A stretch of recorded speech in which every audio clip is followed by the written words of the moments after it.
ओम शांति।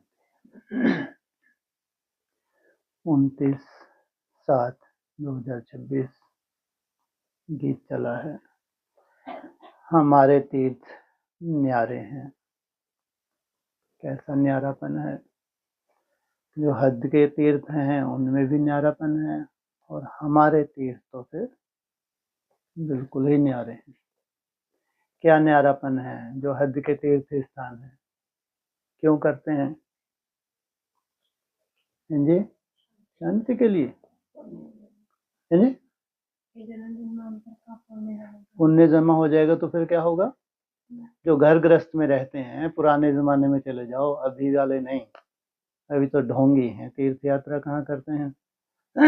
वहां भी नशे पत्ते करते हैं, वहां भी विकारी बनते रहते हैं। इनकी बात नहीं, पुराना गीत है। उस वक्त क्या थे? हाँ, तीर्थ भी कैसे थे, वायुमंडल भी कैसा था। अभी तो तीर्थों पर बादल फट जाता है, खाई में बस गिर जाती है। तो वो तीर्थ कैसे थे? और कैसे यात्री रहे होंगे? उस वक्त क्या सुविधाएं थी? ना सुविधाएं थी, ना साधन थे। और कब लौटेंगे नहीं मालूम, लौटेंगे नहीं लौटेंगे ये भी नहीं मालूम। कितनी हिम्मत चाहिए थी तीर्थ यात्रा के लिए। बोलो, पुराने जमाने की बात है, वहीं का ये गीत है, आज नहीं। लौटेंगे नहीं लौटेंगे ये भी उनको नहीं मालूम, लेकिन जाना है। वो कितना बड़ा लक्ष्य रहता होगा उसके पीछे, सोचो। और जाके भी क्या करेंगे? मूर्ति के दर्शन करेंगे और मूर्ति को दर्शन भाव विभोर होंगे और क्या करेंगे? नाम जप करेंगे, राम राम करेंगे, जय श्री कृष्ण करेंगे। और घर में भी क्या करते हैं? वही करते हैं ना। फिर सोचो कितना बड़ा महत्व तीर्थों का क्यों है।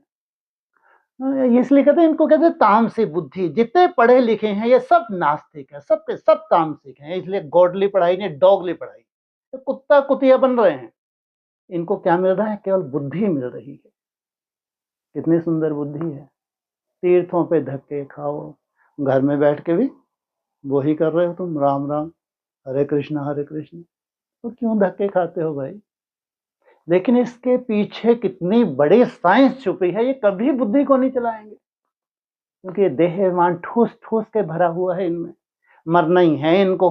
तो ये क्या जाने ये तीर्थों की चाल क्या है? इसके पीछे कितनी बड़ी साइंस है। क्यों इन्हें इतना बड़ा त्याग किया? क्यों ऐसी तीर्थ यात्राएं की? जो जा रहे हैं ये भी नहीं मालूम कि हम वापस कब लौटेंगे। महीनों लगते थे सोचो जब यात्रा पे जाते थे।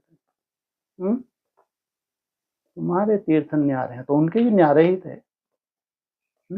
जो घर गृहस्थ में रहने वाले थे तीर्थ क्यों करते थे? तीर्थों के बाद क्या मिलेगा उनको? स्वर्ग मिलेगा। कि हम तीर्थ करेंगे तो भगवान हमको स्वर्ग देगा, इससे पुण्य मिलेगा। तीर्थ से पुण्य मिलेगा तो हमको स्वर्ग सिधार जाएंगे। जो उसमें थोड़ी और कैटेगरी थी, उनको कौन महान तपस्वियों में कैटेगरी थी, वो भी तीर्थ करते थे। उनका लक्ष्य क्या रहता था? मोक्ष। हमको ब्रह्म में लीन होना है, ज्योति ज्योत समाना है। तो वो भी तीर्थ यात्राएं करते थे। भावनाओं का फल मिलता था। लेकिन अभी सब तामसी। तीर्थ भी तामसी और तीर्थ यात्रा करने वाले जैसे ही उनका वायुमंडल वैसे ही तीर्थों पे उनको वैसा फल मिल रहा है। लेकिन तुम्हारे तीर्थ न्यारे। कैसे वंडरफुल हैं तुम्हारे तीर्थ। तीर्थ अर्थात बाबा ने अर्थ क्या बताया? किनारे लगाने वाला स्थान। वो भी किनारे लगाते थे। ये धरती के तारे, सोचो आप क्या बताया। तारे वो होते हैं जिससे एक दिशा मिले। पुराने जमाने में क्या करते थे? हाँ, दिशा देखते थे। ये हमारे जितने तीर्थ थे ये भी तुमको एक दिशा देते थे। कि तुम यहाँ घर गृहस्थ में आए, बस इसी में निपट गए, मर गए, चले गए, ये नहीं है तुम्हारा लक्ष्य। अपनी जिम्मेवारी निभाते थे, उसके बाद फिर लक्ष्य रहता था अब कहाँ जाएं। हाँ, अब वो तीर्थ उनको एक दिशा दिखाते थे कि मरने के बाद तुमको कहाँ जाना है, क्यों तुमको तीर्थ करना है। क्यों करना चाहिए, कैसे अपनी आत्मा की सदगति करनी है, तो कुछ ना कुछ कारण था ना उसके पीछे। तुम्हारे तीर्थ न्यारे तो उनका में भी न्यारा था, लेकिन असली तीर्थ होता ही कब है, जब भगवान इस धरा पे आता है। यहाँ के वो सब यादगार हैं जो उनको भावनाओं का फल मिला। असली तीर्थ कहाँ है, असली तीर्थ है तुम्हारा संगम युग का। क्या है भैया असली तीर्थ संगम युग का? यहीं किनारे लगाने का स्थान। यहाँ भी वही कैटेगरी, बिल्कुल भक्ति मार्ग की कैटेगरी, वही तामसी बुद्धि ब्राह्मणों की, वही जड़ बुद्धि तामसिकों की रसातल में ले जा रही है उनको। घर में बैठे भी याद करना है। तो फिर ये मंदिर मस्जिद ठिकाने क्यों बनाए हैं भाई? ये सेंटर हमारे क्या हैं? ये भी तो जैसे मंदिर है, लेकिन वो जो वहां जाके किसको देख रहे हैं? और पुजारी को देख, मूर्ति को नहीं देखते, और पुजारी को देख लेते हैं। ये ब्रह्मा कुमारी तो उठते ही 5 बजे है, इससे तो मैं अच्छे ही घर में हूँ, माना तुम्हारी दुर्गति होनी है। इसे तुमने किसको देखा? उस पुजारी को देखा। तुमको ये मालूम ही नहीं है कि ये स्थान किसका है। तो ऐसे तामसी बुद्धि यहाँ भी तो हैं, उनके लिए कोई वैल्यू नहीं। वहां से अच्छा तो हम घर में ही कर लें, क्योंकि वहां भी क्या करना है, शिव बाबा करना है, वो घर में कर लेंगे। घर में तो और अच्छा कर लेंगे, पेट्रोल भी बचेगा, वहां जाना पड़ता, समय भी बचेगा, उतना समझदार। ये है तामसी बुद्धि, ये है विनाशकारी बुद्धि। माना ऐसा नहीं कि वही विनाशकारी बुद्धि थे, यहाँ जितना पढ़ा लिखा है उतना ही विनाशकारी सिद्ध होने वाला है, क्योंकि बुद्धि को जो चलाता है, ये पढ़ाई तुम्हारी बुद्धि को चलाती है। इसलिए डोगली पढ़ाई है। यहाँ ब्राह्मणों की दुनिया में ज्यादा जो चतरा बुद्धि है, ज्यादा चतरापन है जिनके पास है, वो अपनी बुद्धि को इसी तरह से चलाते हैं। वो मान्यताएं जो भगवान ने दी हैं संगम युग पे, उन मान्यताओं को कभी भी रेफरेंस देते ही नहीं। क्योंकि अगर ये मंदिर मस्जिद बने हुए हैं तो क्यों है, वो स्थान क्यों निमित्त हैं? कैसे तुम्हारी भावना का फल मिलता है? कैसे तुम किसी को वहां निमित्त आत्मा को नहीं देख सकते? और उनको बुद्धि में है ही नहीं कि देवी देवता धर्म की जो इतना सुंदर उत्थान हुआ संगम युग पे, उन्होंने कैसे महत्व दिया है, कैसे संगठन को महत्व दिया है, कैसे उन मंदिरों को महत्व दिया है, कैसे गीता पाठशालाओं को महत्व दिया है, ये वो नहीं जान सकते। वो बुद्धि को चलाएंगे ही चलाएंगे। तुम्हारी कैटेगरी तो एक्स्ट्रा ऑर्डिनरी है। तुम्हारे तीर्थ न्यारे, क्या बात है। तुम भी न्यारे ही हो। क्या न्यारे हैं भाई? वही अमृत वेला, अपनी तामसी बुद्धि, वही तुम्हारी दिनचर्या, तामसिकता घुसी हुई है, वही सब वैसे का वैसे ही है। यहाँ भी वही कैटेगरीज हैं। क्या नई दुनिया की बात है अब? तुम्हारे तीर्थ न्यारे हैं, है? ये है असली तीर्थ यात्रा। जैसे वो समय निकाल के स्पेशल जाते हैं, एक है रोज की रोज पुरुषार्थ करना, वो तुम्हारी एक दिनचर्या फिक्स बने। क्या उसमें गृहस्थी थे या सुबह शाम भगवान को याद नहीं करते थे क्या? तो क्या जरूरत थी तीर्थ यात्रा पे जाने की?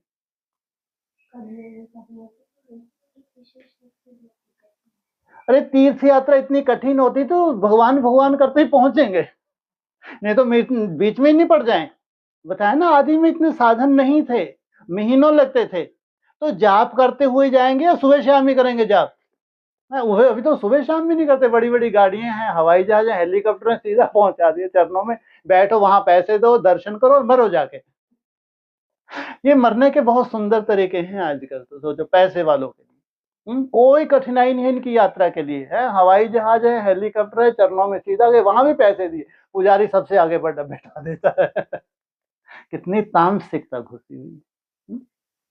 तुम्हारे तीर्थ न्यारे, क्या फिर घूम फिर के वहीं आ गए? क्या वही है क्या? सुबह शाम को पूजा पाठ की, सुबह पूजा पाठ की, फिर तीर्थ यात्रा पे गए तो निरंतर जाप किया तीर्थ यात्रा पे, या सुबह शाम एक गृहस्थी जैसा किया? जमीन आसमान का अंतर है। ये जो तुम्हारी 21 रोज की यात्रा है, और रोज रोज वैसे ही तुम यात्रा करते हो, जमीन आसमान का अंतर है। तुम्हारी सोच में भी जमीन आसमान का अंतर है। तुम्हारा कभी उत्थान हो ही ना पावे अगर तुम उसी रूप से लेते हो तो यहाँ भी बुद्धि चलाते हैं ना, उससे हो क्या रहा है? करना तो भगवान को याद है। अमृत वेला तुम्हारा वैसे भी मिस नहीं होता, खान पान तो भी वैसे ही बहुत अच्छा हो गया पहले से। तो अब स्पेशल टाइम है तो उसकी कोई वैल्यू नहीं है, इनके लिए कोई वैल्यू नहीं। मानते हैं होना चाहिए लेकिन उतनी वैल्यू नहीं देती। नहीं तो सोचो कितनी सुंदर है, अभी वो माताओं ने कितना सुंदर शुरू किया है ना, कितने घंटे का ये है स्पेशल यात्रा। तो उन्होंने हमें टाइम फिक्स किया 11 से 3 बजे तक, इसको कहेंगे भगवान की टचिंग। माने ये है स्पेशल यात्रा, माना कुछ ना कुछ अलग से हटके करना अपने लिए, अपने कल्याण के लिए। अगर तुमको वैसा ही कुछ संकल्प नहीं आता है, वो तुम वैसे ही हो जैसे भक्ति मार्ग में बुद्धि चलाते थे, वैसे ही तुम हो, यात्रा में तो हो लेकिन कुछ भी अलग से तुमको प्राप्ति होने वाली नहीं। इसलिए तुम्हारे आज 21 रोज खास यात्रा के पूरे हो रहे, ये है यात्रा असली। जब उसको तुम प्रेफरेंस देते हो तो भगवान भी क्या करता है, तुम्हारे संकल्प के आधार से तुमको राहत देते हैं। जब तुम स्पेशल यात्रा करते हो तो वो भी जब यात्राएं करते थे तो क्या करते थे, व्रत करते थे, नियम करते थे, विशेष रूप से धारणाएं करते थे जब यात्राओं पे जाते थे।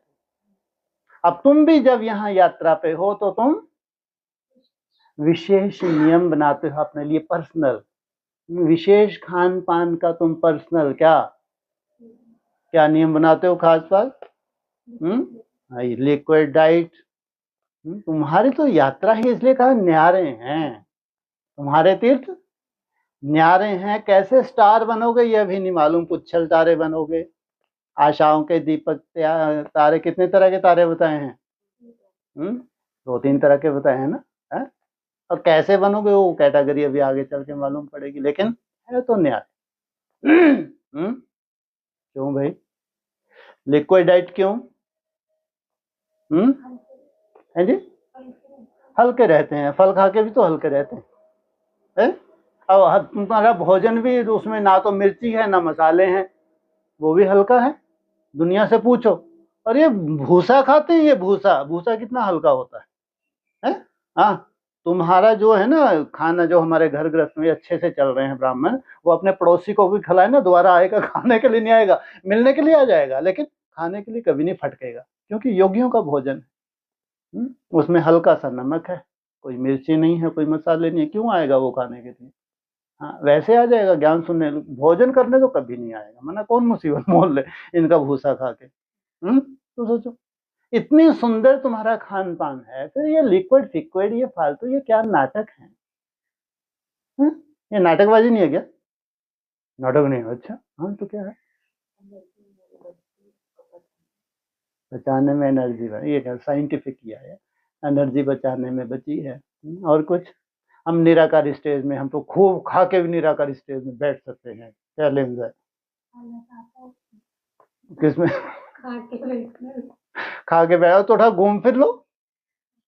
खा के बैठने में आलस आया तो टांगे जाम थोड़ी हैं, थोड़ा छींटे मीटे मार लिए, घूम लिए, बाबा बाबा कर लिया। असली इसके पीछे कौन सा ऐसा लॉजिक है, असली हकीकत क्या है? हैं जी, चबाने की आदत है, ये कौन सी हकीकत निकली भाई? असली हकीकत क्या है, क्यों है ये तुम्हारी यात्रा में क्यों जरूरी है? जबकि इतनी कठिन होती जा रही है कि कोई भी ब्रह्मा कुमार कुमारी एडवांस वाला देखेगा दूर से ही हाथ जोड़ देगा कि अपने बस का नहीं है, ये दूर से ही हाथ जोड़ेगा कि अपने बस का नहीं है, मृत्यु सहज है, इनके जैसा मरना बहुत मुश्किल है। तो जब तुम्हारे चेहरे देखते हैं मुस्कुराते हैं, उनको ताज्जुब होता है ये कर भी रहे हैं, छुप छुप के खाते हैं। क्योंकि जैसा इनसे सुना जाता है वैसा कर मुस्कुरा तो नहीं सकता कोई। अरे मरने में कोई मुस्कुराता है क्या? मुस्कुराते तो हम हैं, समोसे खाते हैं, कचौड़ी खाते हैं, ब्रह्मा भोजन खाते हैं। हमारे माउंट आबू में आके देखो कैसे लाल गुलाल चट हैं मृत्यु के पोटले। इनसे तो अच्छा मृत्यु है, लेकिन ऐसे घुट घुट के हमको नहीं मरना जैसे ये नई दुनिया में मरना सिखा रहे हैं। तो हकीकत क्या है तुम्हारे मरने की भाई? भगवान ने तो मुरली में सार रूप में बोल दिया कि तुमको यहाँ मरने के लिए ही बुलाया है। पीले चावल नहीं डाले थे कि आके आओ, डाले जरूर हैं पीले पीले चावल, लेकिन उसमें लिखा हुआ था नोट। जैसे लोग जाते हैं ना पीले चावल डालते हैं, जाके उनको इनवाइट करते हैं, तो साथ में नोट देते हैं, बताते हैं किस लिए इनवाइट किया। तो तुमको पहले से क्या नोट किस लिए इनवाइट किया? मरने के लिए पधारी आप। हम एक प्रयोगशाला स्थापन कर रहे हैं। भगवान को कुछ ऐसे चाहिए जो मरने के लिए तैयार हों। मुरली में ही बोला, कुछ नया नहीं बोल रहे। भगवान आए हैं तुमको मरना सिखाने के लिए। मृत्यु तो दुनिया की होनी है, 800 करोड़ की मृत्यु होनी है, लेकिन तुमको ट्रेनिंग दी जाती है कि वास्तविक में मरना कैसा मरना होना चाहिए कि तुम्हारी मृत्यु भी सेवा करे। सोचो, मुरली के महावाक्य हैं। तुम्हारी मृत्यु ऐसी हो जो सेवा करे। तुम्हारे तीर्थ न्यारे हैं, उनके नहीं। क्या है? रिजिवनेट होना। रिजिवनेट तुम किस स्टेज पे जाके होते हो? अभी तुम जो भी खान पान कर रहे हो, ये किस स्टेज तक तुम ले जाता है? ये तुमको शरीर को क्या करता है? व्याधियों से मुक्त करता है। जितना हल्का खान पान है, प्रकृति से जितना तुम जुड़ते हो, उतना क्या होता है?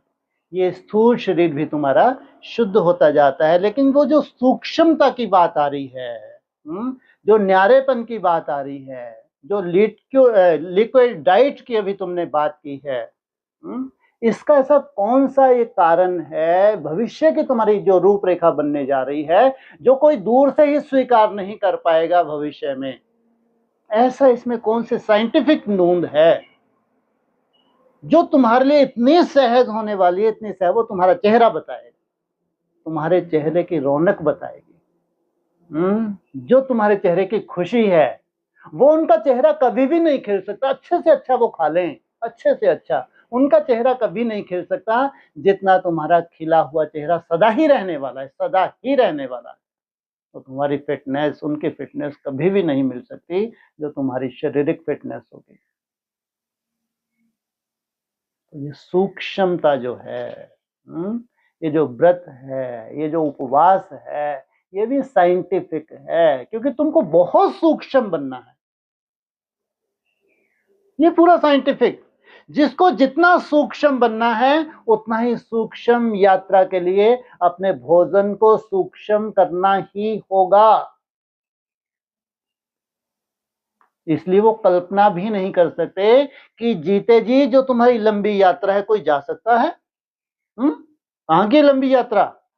अमरलोक की यात्रा तुम्हारी सबसे ज्यादा लंबी यात्रा है। वो कल्पना भी नहीं कर सकते। एडवांस पार्टी की तो यहां बात ही मत करो। लेकिन अगर कल्पना करनी चाहिए तो उन पवित्र आत्माओं को करनी चाहिए जो ब्रह्मा कुमार कुमारी हैं, उनको ये कल्पना करनी चाहिए। लेकिन उनकी कल्पना में भी नहीं है। क्या जीते जी शरीर रहते हुए हुए भी कोई परमधाम निवासी बन सकता है? अमरलोक का वासी। अमरलोक का मतलब ही क्या होता है? जहां मृत्यु ना हो। सोचो आप। क्या संगम युग पे ऐसा किन्हीं को वरदान मिल सकता है कि उनकी मृत्यु ना हो? कितनी बड़ी बात है। अंतर क्या है भाई? मृत्यु और मृत्यु ना हो में अंतर क्या है? मृत्यु तो सबकी होगी। अरे शरीर सबको छोड़ेंगे, नहीं छोड़ेंगे। तो अमर लोक के वासी तुमको ही क्यों कहा जाता है? हाँ, ये है तुम्हारी स्वेच्छा मृत्यु है। तुम्हारी मृत्यु ऐसे नहीं अचानक हार्ट अटैक से नहीं होती। ऐसे नहीं अब ऐसे बीमारी आ गई कि अब जाना ही है, बिल्कुल नहीं। तुम्हारी इच्छा मृत्यु, तो वो क्या कहलाती है? वो मृत्यु नहीं कहलाती। वो तो जैसे सर्प का मिसाल देते हैं, अपनी इच्छा से क्या करता है? खल को त्यागता है। तो ये अमर भव का वरदान अगर तुमको मिलता है तो कितने जन्म के लिए मिलता है? पक्का? और वो क्या बोलेंगे? उनको 21 जन्म के लिए मिलता है वरदान। तो सोचो कितनी बड़ी बात है। जिनको 21 जन्म के लिए वरदान मिला, तो कितनी सुंदर उन्होंने धारणाएं की होंगी, कितनी सुंदर प्योरिटी को धारण किया होगा, कितनी सुंदर मनसा से भगवान को याद किया होगा। तब जाके 16 कला बने। 16 कलम है तो 21 जन्म का वर्षा मिला। ये प्रजा की बात नहीं है, ये उन श्रेष्ठ चुनिंदा आत्माओं की बात है जो थोड़ी सी हैं, नहीं के बराबर हैं उनमें। नहीं तो प्रजा के लिए क्या बोला, अगर उसको दिख जाए अगले जन्म में भी प्रजा बनना है तो माथा ठोकेगी मरने से पहले। क्योंकि वहां क्या बताया है, गरीब भी होंगे तो अमीर भी होंगे, मुरली के महावाक्य हैं। सब कैटेगरीज हैं, लेकिन दुख नहीं है वहां किसी को भी, चाहे प्रजा है चाहे दास दासी हैं, किसी को भी दुख नहीं है, लेकिन कैटेगरीज हैं। इसलिए जो इच्छा मृत्यु की बात है ये उनके लिए नहीं है, ये उनके लिए जो श्रेष्ठ आत्माएं हैं, सर्वश्रेष्ठ आत्माएं हैं, तो वो पवित्र आत्माओं के लिए है कि उनको पहले ही साक्षात्कार हो जाता है कि कहाँ उनको जन्म लेना है। और शरीर छोड़ते हैं और वहां जाके जन्म लेते हैं। सोचो, अगर ये सतयुग त्रेता का विधान है तो द्वापर और कलयुग में ऐसे बहुत से आपको उदाहरण मिल जाएंगे, ग्रस्त में ऐसे उदाहरण मिल जाएंगे जिनको पहले ही साक्षात्कार हो जाता है शरीर छोड़ना है। ऐसी पुण्य आत्माएं होती हैं। सोचो, पहले ही डेट भी बता देती है, फला डेट को हमारा शरीर छोड़ना, उससे पहले बहुत सुंदर तरीके से भगवान को याद करती हैं। तो सोचो कितनी सुंदर गति हुई है। ऐसे बहुत सी श्रेष्ठ तपस्वी आत्माएं हैं जो अपने साक्षात्कार कर लेती हैं। क्या ये वही कैटेगरी नहीं है क्या? अगर उनको पहले ही साक्षात्कार मृत्यु का हो रहा है तो क्या उनका अपने जन्म का साक्षात्कार नहीं हो सकता क्या? तो क्या ये वही कैटेगरी नहीं है क्या? तो ये सब कैटेगरी तैयार कहाँ होती है? संगम युग पे। इसलिए कहा तुम्हारे तीर्थ न्यारे हैं। जितना न्यारापन तुम्हारे तीर्थ में है, जो स्पेशल तुम भट्टियां करते हो, ऐसे तो तुम सदा ही भट्टी में पड़े हुए हो, लेकिन जब स्पेशल करते हो तो बिल्कुल वैसे ही है जैसे वो स्पेशल यात्रा पे करते हैं। घर में रहते हुए तो सुबह शाम पूजा पाठ करते ही हैं, लेकिन फिर भी वो कहाँ निकले, स्पेशल तीर्थ यात्रा पे गए, तो क्या भावनाओं का फल नहीं मिलेगा? जब स्पेशल गए हैं तो स्पेशल त्याग नहीं करेंगे क्या? क्या घर जैसा सोना बैठना मिलेगा क्या उनको? सोचो आप, जितना बड़ा उनका त्याग उतनी ही बड़ी उनकी तपस्या कहलाती है, जितनी बड़ी तपस्या उतनी ही बड़ी उनको प्राप्ति होती है। इसलिए तुम्हारे तीर्थ न्यारे हैं। ये जो 21 दिन तुम्हारे अभी हुए हैं, आज आखिरी दिन है? तो तुमने क्या किया है? स्पेशल यात्रा की है। जो यथाशक्ति कर रहे हैं उनका उठना तुम्हारे हिसाब से वो लोग भी करते हैं, खान पान में चेंज आ चुका है, लेकिन स्पेशल कुछ नहीं है।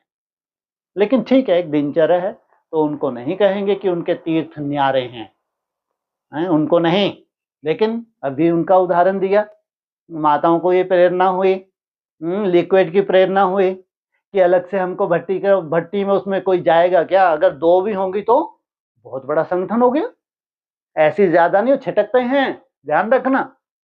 ऐसे जहां जहां भी संगठन का निर्माण होगा, भले ही वो 2-4 आत्माएं हो, ज्यादातर छिटकेंगे, ज्वाइन नहीं कर सकते। ये देवता धर्म वालों को ही प्रेरणा होती है कि जब इतना सुंदर समय है, संगम युग का समय है, इस संगम युग का समय भी 5000 वर्ष के बाद हमको ये चांस मिला है, कम से अपनी आत्मा का तो उत्थान कर लें। तब ये तीर्थ तुम्हारे लिए न्यारे हो जाते हैं।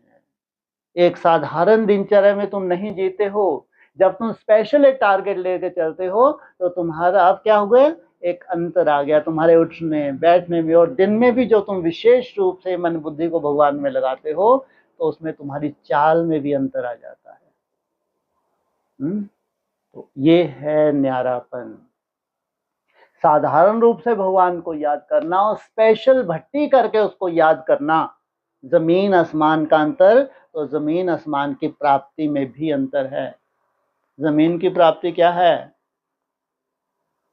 तीर्थ यात्रा पे हैं, नई दुनिया में हैं, लेकिन जमीन आसमान का अंतर है। जमीन की प्राप्ति क्या है? ये देह की पूर्ति ही हो रही है इनकी, बस थोड़े से पुण्य है, दूसरों को देख के खुश है, उनसे तो बेहतर हैं कि अमृत वेला कर रहे हैं, खान पान में भी इनमें चेंज आ चुका है, धारणा पहले से बेहतर हो रही हैं। तो इनकी जमीन कैसी हो रही है? अच्छी हो रही है। ये शरीर इनकी जमीन है। लेकिन अंतर है, जमीन आसमान का अंतर है। और तुम जमीन के साथ साथ आसमान जैसी स्टेज, तुम्हारा भोजन क्या बचेगा अंत में? आकाश तत्व भी बचने वाला है। खुशी बढ़ने वाली है, कम होने वाली है? खुशी बढ़ती जाएगी। जितना सूक्ष्म बनते जाओगे, आसमान जैसे स्टेज पे जाओगे उतनी ही तुम्हारी खुशी बढ़ेगी। इसलिए अव्यक्त वाणी में वो लाइन बोलनी पड़ी, रिचेस्ट इन दी वर्ल्ड। कब? ना कुछ खाती हैं ना पीती हैं, लेकिन चेहरा खिला हुआ है। अरबपतियों के चेहरे नुचड़ रहे हैं। क्यों? अब वो बिजनेस वैसे बिजनेस नहीं रह रहे, अब प्राकृतिक प्रकोप हो रहे हैं, अब ये वार का रूप बढ़ता जा रहा है, अब ये एटम वार शुरू हो गई, तो दिन प्रतिदिन नुचड़ते जाएंगे या इनकी राजाई बनी रहेगी? ये नुचड़ते जाएंगे और तुम्हारी खुशी बढ़ती जाएगी। इसलिए तुम्हारे तीर्थ न्यारे हैं, उनके नहीं। ठीक है, भले सजा के ले जाते हैं माउंट आबू में, तीर्थ यात्रा करवाते हैं, लेकिन अभी तो सब तामसी। यात्रु भी तामसी तो पंडे भी कैसे होंगे? कोई परक शक्ति नहीं, बस ले चलो। क्योंकि अव्यक्त पाठ नहीं चल रहा तो कम से कम भीड़ तो बनी रहे। तो कैसे हो गए तीर्थ? वैसे रहे क्या? नहीं तो बाप दादा क्या बोलते थे, जब ब्रह्मा बाबा थे तब तीर्थ यात्राएं होती थी, गौसून कमसून। किस लिए जाओ? और फिर क्या होगा? संग दोष अन्न जो दोष लगेगा तो फिर फिर अपनी बैटरी चार्ज करो। कहाँ वो, कहाँ ये तीर्थ यात्राएं और कहाँ तुम्हारी यात्रा?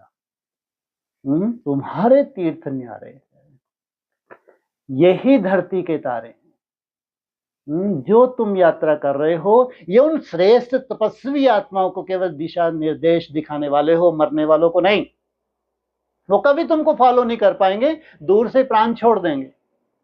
इससे अच्छा तो ये ठीक है, क्योंकि उनको जन्म जन्मांतर का कुछ नहीं मिला है, उनकी आत्मा में वो जिज्ञासा भी नहीं है। और अगर जिज्ञासा होगी भी तो मुरली में बोला ये थक जाएंगे। अंत तक सहयोगी बन पाए, अंत तक यात्रा पे कायम रहें, सबके बस का नहीं है। मुरली में बोला है। किसमें थकना होता है?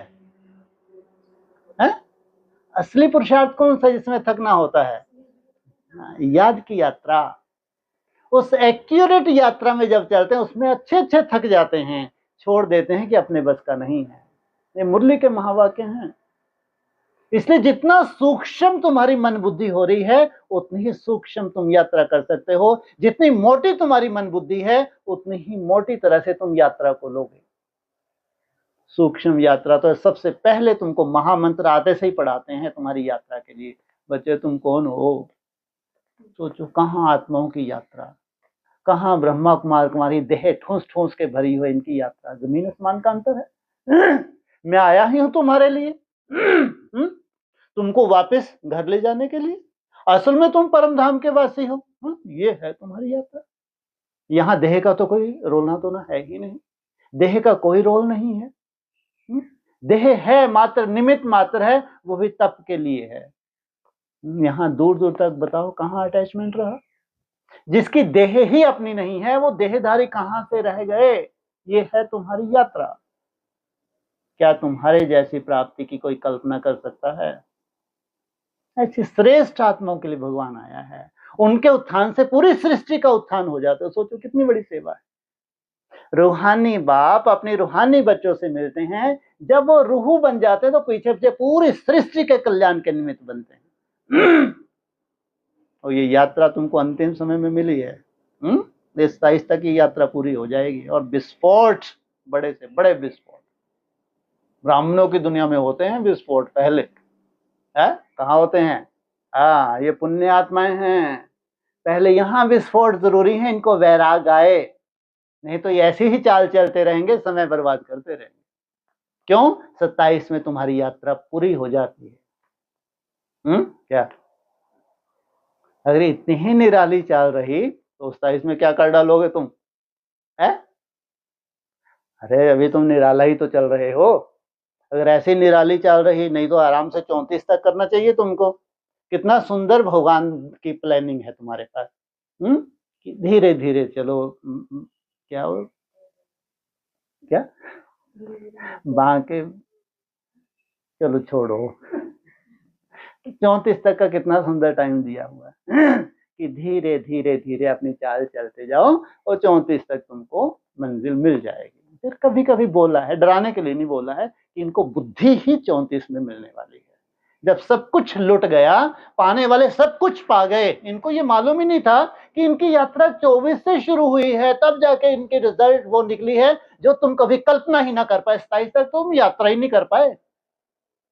साथ साथ चलना, अपनी तरह से चलना, अपनी तरह से खाना पीना हो नहीं दुनिया में। अरे तुम्हारी यात्रा तुम्हारे हिसाब से तुम्हारे यात्रा लग रहा है यात्रा, तुम यात्रा में हो ही नहीं, बिल्कुल नहीं, ना नहीं मानो नहीं। इसलिए इनको समझ कब आएगी, जब वो यात्रा जिनकी पूरी होगी, उनके पास जो प्राप्तियां हैं, उनके जो सिद्धि स्वरूप बने हुए हैं, अब उनको 34 से 47 14 वर्ष मिले हैं उनको बेचारों को पीछे पीछे। ये आगे आगे वाले कभी थे ही नहीं तो साथ साथ चाल चलते ना, साथ साथ कदम बढ़ाते ना, वैल्यू होती उनके लिए। 84 माना 84 83 डेज नहीं, 84 माना 84 डेज की ही वैल्यू रहती, 83 डेज की नहीं। तो ये होते साथ साथ। नहीं तो उनको तो क्या कहते हैं, तुम 2 दिन सफल कर लो, कम से कम तुम बीज तो धारण कर लो। अगर 2 दिन भी सफल करोगे हफ्ते में, तो 21 रोज में कितने दिन हो जाएंगे? 3 हफ्ते में गिनती विनती कम आती है क्या? 6 दिन, और फिर 4 भट्टियों में कितने हो जाएंगे? 24। तो कम से कम तुमने एक स्टेप तो पूरा कर लिया। मरते हैं हम तो घर गृहस्थ में रहें, तो फिर किसने बोला तुम चलो आराम से सो ना। मोस्टली क्या बोलते हैं, घर गृहस्थ में हैं हम तो इतने निर्बंधन है क्या। अरे 2 दिन भी अगर तुम नहीं मर सकते तो फिर किस काम के भाई। चाहिए तुमको सब, लेकिन तुम 4 हिस्सा में 1 हिस्सा भी सफल नहीं कर पा रहे, तो कहेंगे तुम कहीं से भी साथ साथ चल रहे हो। नहीं तो अगर हफ्ते में 2 दिन भी कोई बाजी लगाए, 2 दिन भी बाजी लगाए, तो सोचो पूरी भट्टी में अगर 21 रोज उसने कर लिए सफल, तो आगे चल के क्या 42 रोज नहीं हो सकते? क्या 63 रोज नहीं हो सकते? फिर आगे चल के ऐसा समय भी है कि पूरे 84 डेज की ही सफलता हो गई। संस्कार बनाने से बनता है, ऐसे नहीं। इसलिए तुम्हारे तीर्थ न्यारे हैं, क्योंकि तुम्हारी प्राप्ति भी न्यारी है। इसलिए चाहे खान पान हो, चाहे रहन सहन, जितना आत्मा को सूक्ष्म बनना है, उतना उसको सूक्ष्म धारण, स्थूल रूप में भी सूक्ष्म धारणा करनी पड़ेगी। जैसे खान पान की बात आई, लिक्विड की बात आई, ये सूक्ष्मता है। ये आत्मा से पूरी तरह कनेक्ट है, यात्रा से पूरी तरह से कनेक्ट है। तुम्हारी यात्रा को सूक्ष्म करते हैं, लेकिन ये हट से नहीं हो सकता। इसके लिए जितना जितना तुम यात्रा के ऊपर मेहनत कर रहे हो, मन बुद्धि के ऊपर मेहनत का, उतना ही इतना सहज होगा कि तुम कल्पना भी नहीं कर सकते। हट से नहीं, लेकिन ज्यादा अटेंशन किसके ऊपर? मन बुद्धि के ऊपर। जितना तुम आत्मा बनने के ऊपर अटेंशन देते हो, याद की यात्रा पर अटेंशन देते हो, जो असंभव है वो तुम्हारे लिए संभव होता है। इसलिए तुम्हारे तीर्थ न्यारे हैं, तो प्राप्ति कितनी बड़ी है। उनको भी प्राप्ति हुई, पुराने जमाने में भी प्राप्ति हुई, ब्रह्मा कुमार को भी प्राप्ति हुई, तो तुम्हारी प्राप्ति एक्स्ट्रा ऑर्डिनरी है, तो तुम्हारा त्याग भी एक्स्ट्रा ऑर्डिनरी है, तुम्हारी तपस्या भी एक्स्ट्रा ऑर्डिनरी है। इसलिए कहेंगे तुम्हारे तीर्थ न्यारे हैं। ओम शांति। बच्चों की दिल में भी उठा ओम शांति। बच्चों की दिल में भी उठा, तो पहले किसकी दिल में उठा? बाप की दिल में। ओम शांति। किनके लिए उठा? अपने परिवार के लिए उठा। ओम शांति।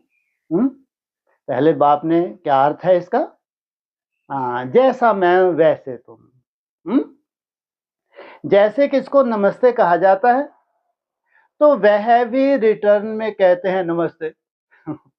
ये आजकल का पैटर्न जो चल ही रहा है, ओम शांति ओम शांति। माना कैसे हैं आप? नमस्ते नमस्ते। ओम शांति कैसे करते हैं? क्या कोई स्वरूप निष्ठ होता है? कुछ सेकंड के लिए अपने स्वरूप को याद करते हैं, तो कैसे करते हैं? जैसे कि नमस्ते करना है, वैसे क्या यूज कर रहे हैं? ओम शांति। यहां बाप ने कहा ओम शांति,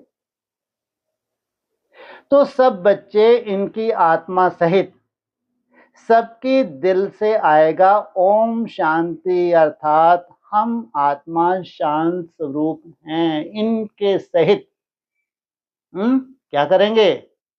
1 सेकंड के लिए भी सही उस पॉइंट ऑफ लाइट को रियलाइजेशन होना, फिर उसको शांति की अनुभूति ना हो, ये हो नहीं सकता। शांति कोई मांगने की चीज नहीं है, शांति तुम्हारे गले का हार है। ओम शांति ही क्या है? शांत तुम्हारा स्वरूप है। इसलिए बाहर नहीं ढूंढते। अगर तुम ब्रह्मा कुमार कुमारी बने हो और तुम शांति ढूंढो, भगवान से शांति मांगो कि चौथी अवस्था में कुछ रहम करो, अरे नहीं, कोई रहम नहीं भाई, कि तुम्हारे लंबे समय का हिसाब किताब है, ये बढ़ेगा। पुण्य आत्माओं का जो पुण्य है वो भी बढ़ेगा, तो पाप आत्माओं का पाप कर्म भी बढ़ेगा। कहाँ? ब्राह्मणों की दुनिया में। एक तरफ पुण्य आत्माओं का पुण्य कर्म स्वतः ही ऊपर की तरफ, स्वतः ही। और वो जो तामसी अवस्था में चले गए हैं, वो जैसे कि अपने को परवश महसूस करेंगे। तो रिस्पॉन्ड तो करना चाहिए ना। किसने आके किया ओम शांति? उलाहना दे रहे हैं। कैसा रिस्पॉन्ड करो? ओम शांति बाबा, है? जैसा उन्होंने बोला वैसा। कैसा? हाँ, उस स्वरूप में टिक के, उस रियलाइजेशन में टिक के, यह रिस्पॉन्ड हुआ ना। दूसरे कोई अर्थ सहित ऐसे कह ना सके। बाप ज्ञान सूर्य भी कहते हैं ओम शांति। क्या? बाप ज्ञान सूर्य भी कहते हैं क्या? ओम शांति। ज्ञान चंद्रमा भी कहते हैं ओम शांति। सुर में सुर मिलाया। किसके? ज्ञान सूर्य के सुर में किसने मिला दिया? चंद्रमा ने मिला दिया ओम शांति। ज्ञान सितारे भी कहते हैं ओम शांति। पहले पहले ध्रुव तारा, उसके पीछे पीछे जितने भी ज्ञान सितारे, उनमें भी क्या बोला? ओम शांति। कितनी कैटेगरी हो गई? 3 कैटेगरी होगी। कौन कौन सी?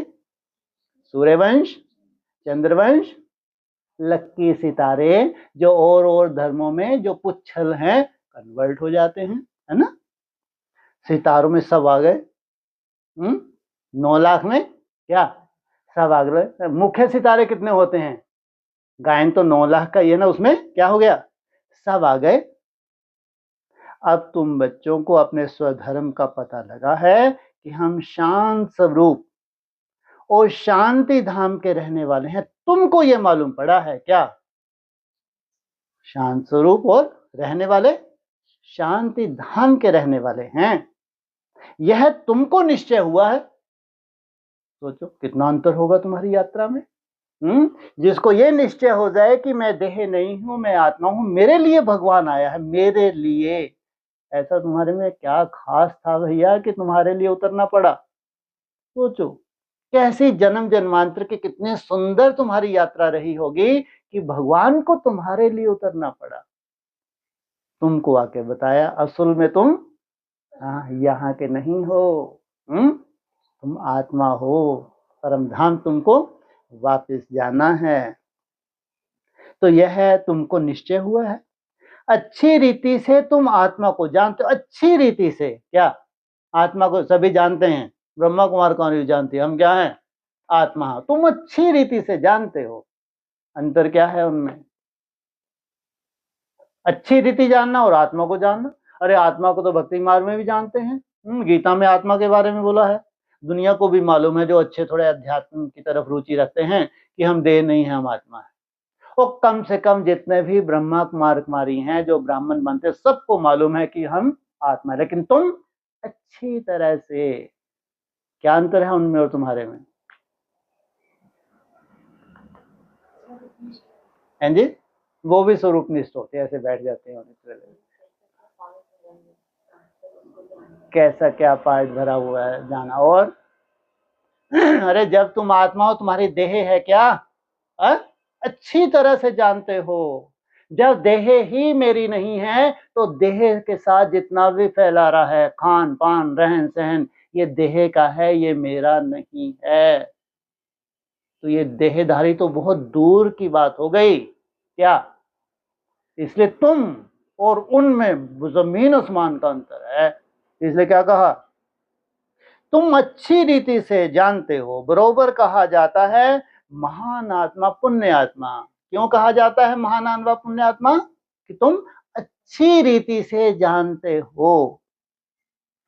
आत्मा ही एक शरीर छोड़ दूसरा लेती है, परंतु आत्मा का यथार्थ परिचय को कोई नहीं है। क्या क्या होना चाहिए? जबकि वो अपना ही परिचय है, वो वास्तविक परिचय है, लेकिन यथार्थ नहीं है, अर्थ सहित नहीं है।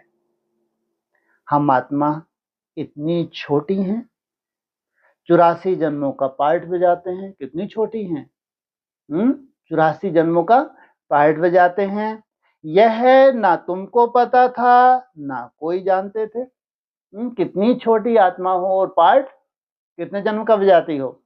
84 जन्म का। ना तुमको पता था, ना कोई को पता है। मैं कई बार कहते ना, तुम अपने 84 जन्मों को कैसे जीते हो ये तुम जानते हो। माना 84 जन्म होना कोई बड़ी बात नहीं, लेकिन 84 जन्म में तुम्हारी चाल और उनकी चाल में बहुत अंतर हो जाता है। यह है, ना तुमको पता था, ना कोई जानते थे। अभी तुम बच्चे सन्मुख बैठे हो, बाप को अपना बनाते हो। बच्चे बाप को अपना बनाते हैं वर्षा लेने के लिए। केवल यही एक संस्था है जिसमें क्या कहा जाता है?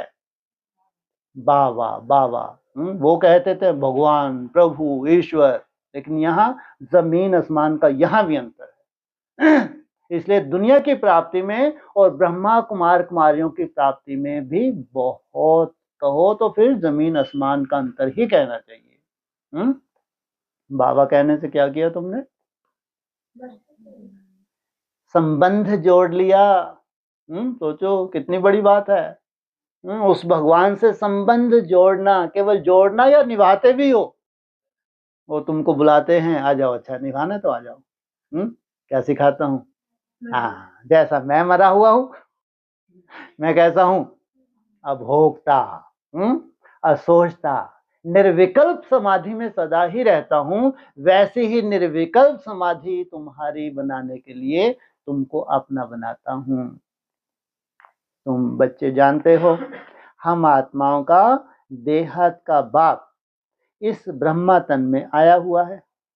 ब्रह्मा तन में आकर आदि सनातन देवी देवता धर्म की स्थापना करते हैं। क्या? और धर्मों की स्थापना नहीं। आदि सनातन देवी देवता धर्म की स्थापना करते हैं। कल्प पहले भी आदि सनातन देवी देवता धर्म अर्थात सूर्यवंशी राजधानी स्थापन हुई थी। उन्होंने आगे क्या किया? सूर्यवंशी और चंद्रवंशी राजधानी की स्थापना की। और तुम्हारे ब्रह्मा के तन में आके क्या कर रहे हैं? सूर्यवंशी राजधानी की स्थापना कर रहे हैं। यहाँ चंद्रवंश का कोई रोल नहीं। क्यों? शुक्र की दशा भरी है, भोग विलास की दशा भरी है। हाँ, दुनिया के हिसाब से अंतर हो गया। अब दुनिया में भोगी होते हैं, वो तो तामसी होते हैं, लेकिन भोग ब्राह्मण भी रहे हैं, लेकिन कम से तामसिकता नहीं है। लेकिन शुक्र की दशा तो है, तो कहाँ चले गए? चंद्रवंश में चले गए। इसलिए मुरली में क्या ज्यादातर क्या आता है? ज्यादातर जब राजधानी की बात आती है देवता धर्म की, तो सूर्यवंश और चंद्रवंश। लेकिन अभी क्या कह रहे हैं? सूर्यवंशी राजधानी स्थापन हुई थी।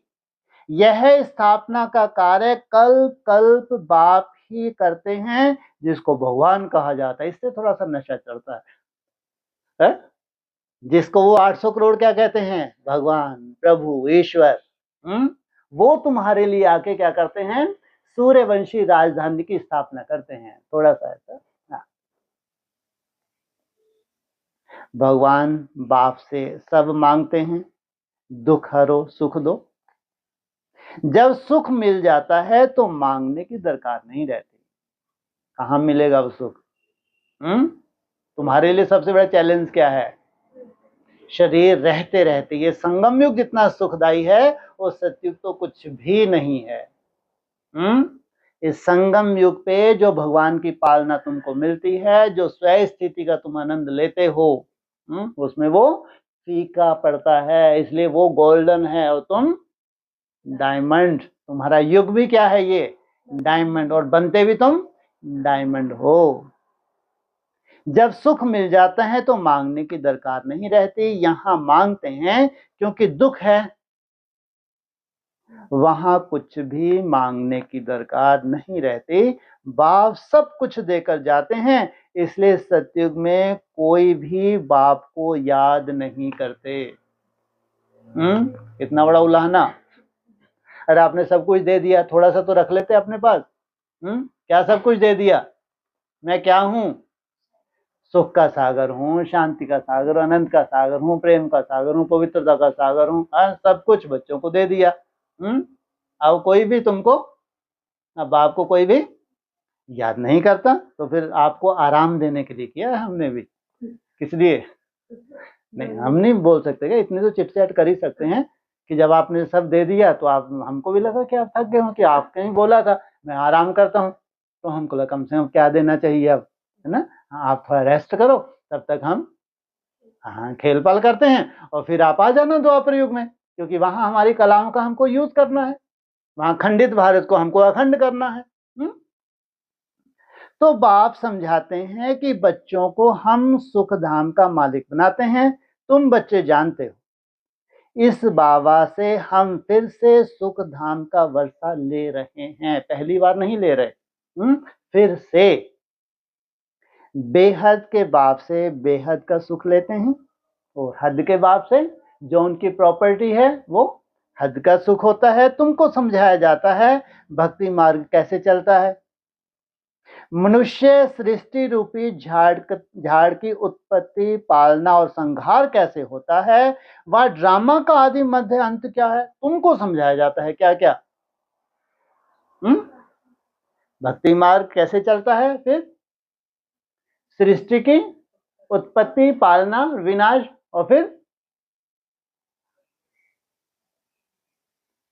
क्या है इसमें खास जो तुमको समझाया जाता है, उनको नहीं समझाया।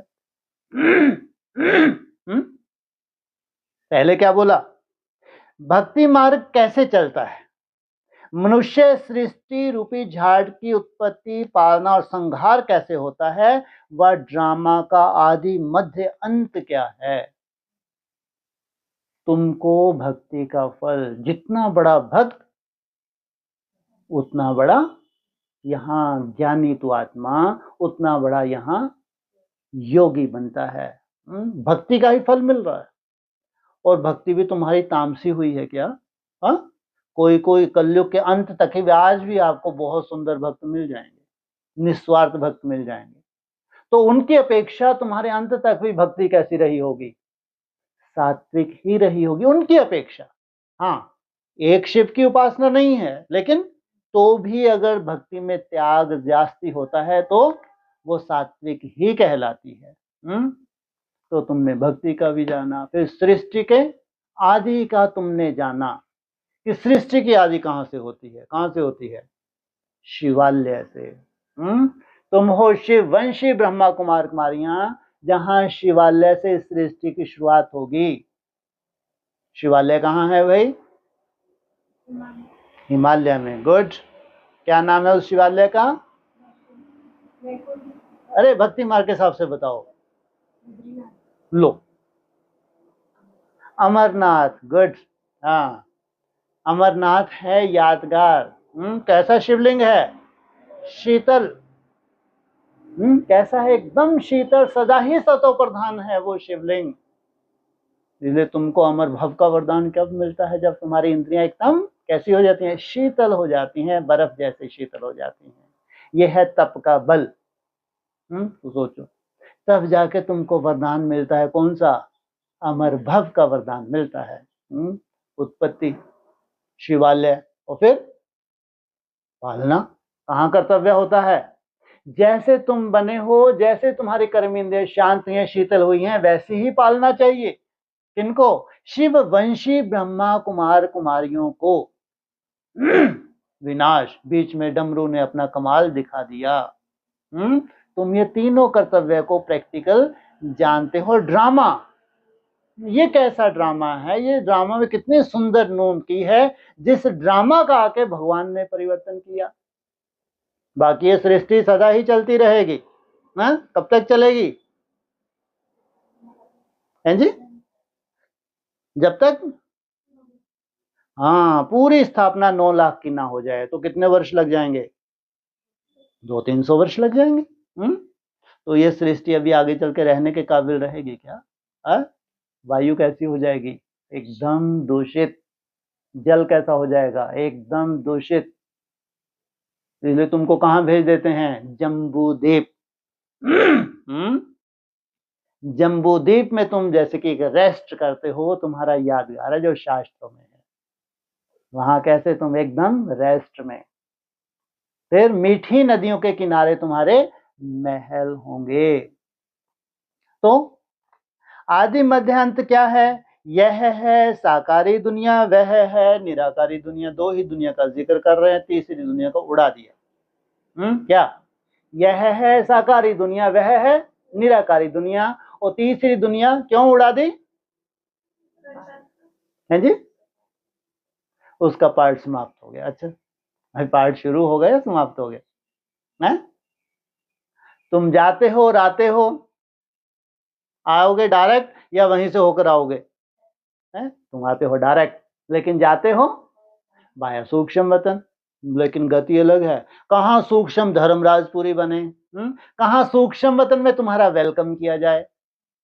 अंतर है नहीं अंतर? कहाँ तुमको अव्यक्तवाणी बोले, तुमको जीते जी फरिश्ता बनना है। इस फर्श की दुनिया से तुमने एकदम डिटैच, जीते जी तुमको फरिश्ता बनना है, शरीर छोड़ के नहीं। सोचो कितना सुंदर स्वागत होता होगा, वो फरिश्ते तुम्हारा आवाहन कर रहे हैं। और कहाँ धर्मराजपुरी, एकदम सूक्ष्म वतन की एकदम नीचे की स्टेज। अगर स्थूल में साक्षात्कार करना है तो कहाँ चले जाओ? है जी, बड़बूढ़ा ट्रायंगल चले जाओ। ये है सजाएं। माना सूक्ष्म वतन वो भी है, सूक्ष्म वतन वो भी है, लेकिन सूक्ष्म वतन में सबसे कनिष्ठ आत्माएं जो रहती हैं वो सबसे नीचे तल में रहते हैं, जिसको दिखाया गया है समुद्र के नीचे पाताल में असुर रहते हैं। वो है बरबुडा ट्रायंगल। तो वाया और डायरेक्ट, इसे तुम्हारे लिए दो ही दुनिया बचती हैं खास। कौन कौन सी? भविष्य में इनका क्या तुम्हारे साथ संबंध है? जो दो दुनिया का ही जिक्र किया है, जबकि वो तीसरी दुनिया भी अविनाशी है, लेकिन उसका जिक्र क्यों नहीं किया? बोलो।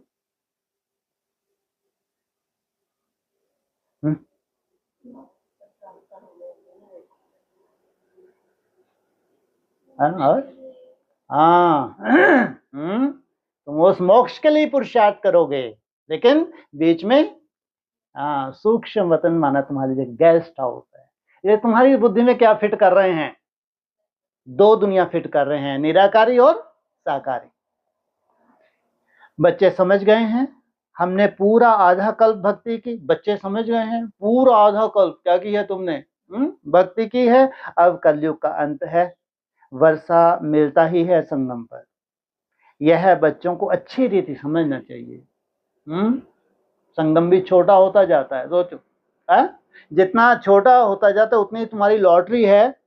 तुमको खुशी होनी चाहिए, दुख होना चाहिए? खुशी होनी चाहिए। क्यों? उनकी मजबूरी है, उनकी अटकी है ऊपर वाले की। क्या? जितना संगम में छोटा हो रहा है उतनी उनकी अटकी है। तुमको क्या करना है? तैयार करना है, तुमको संपन्न बनाना है। इसे तुमको खुशी है, तुम तो कहते हो और छोटा कर दो, 27 में ही काम कर दो, 34 तक भी क्यों लटकाओ?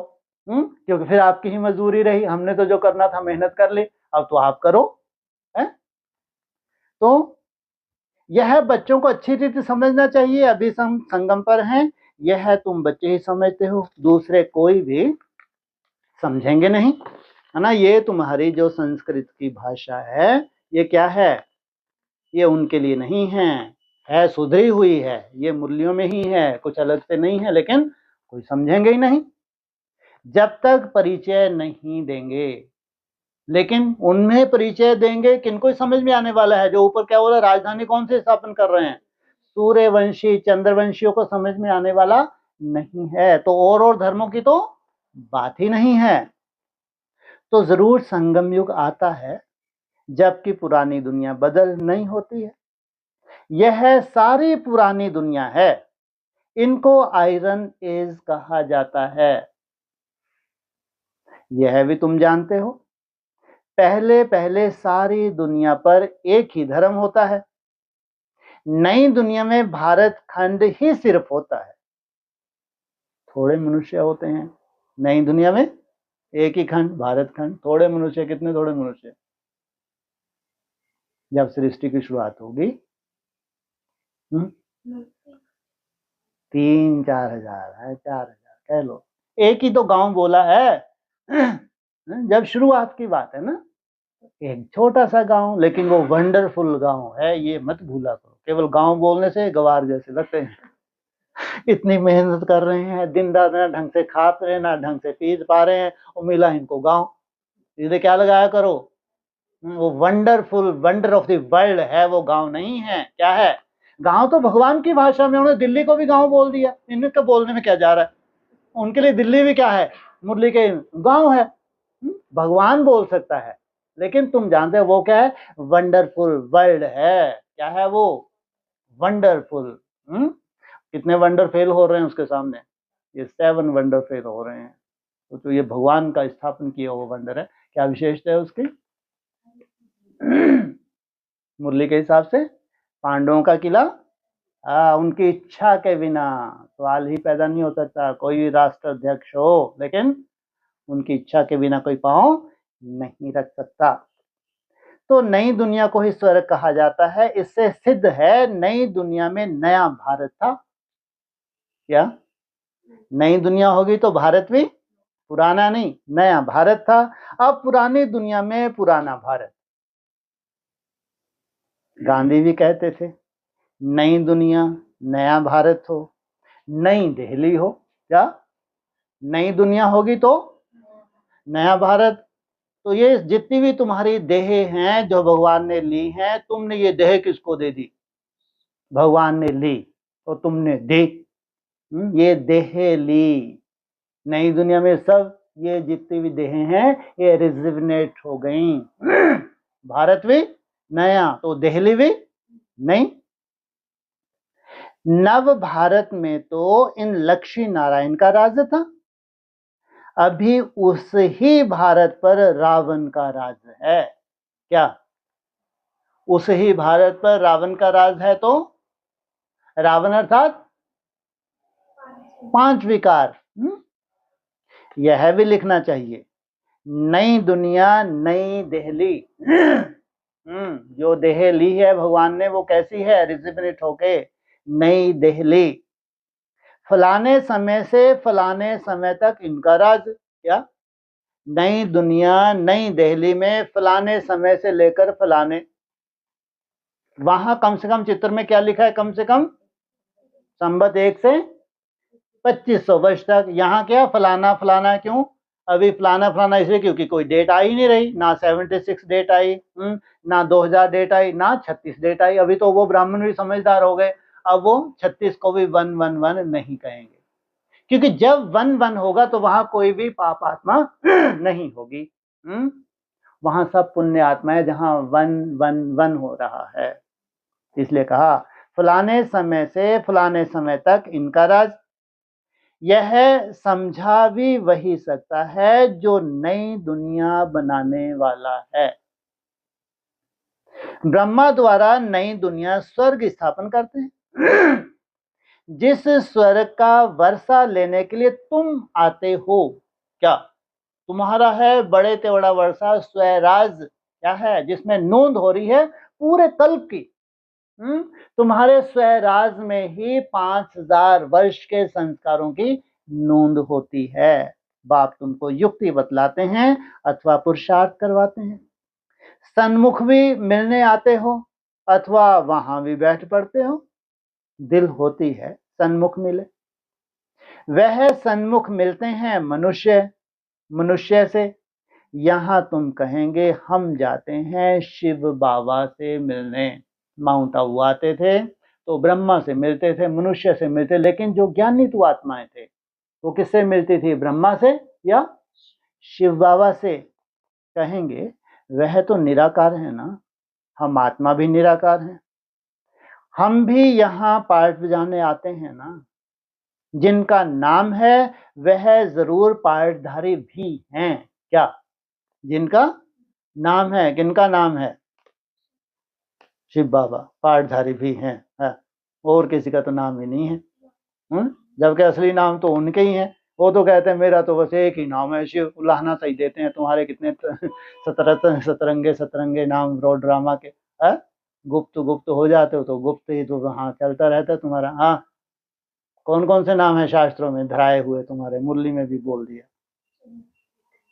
चंद्रगुप्त आज तक नहीं सुना चंद्रगुप्त है।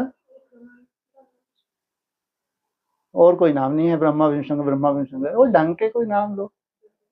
कौन कौन पढ़ रहे हैं वहां बैठ के ब्रह्मा बाबा के सामने, सामने चलो नहीं भी बैठे लेकिन पढ़ दे रहे हैं।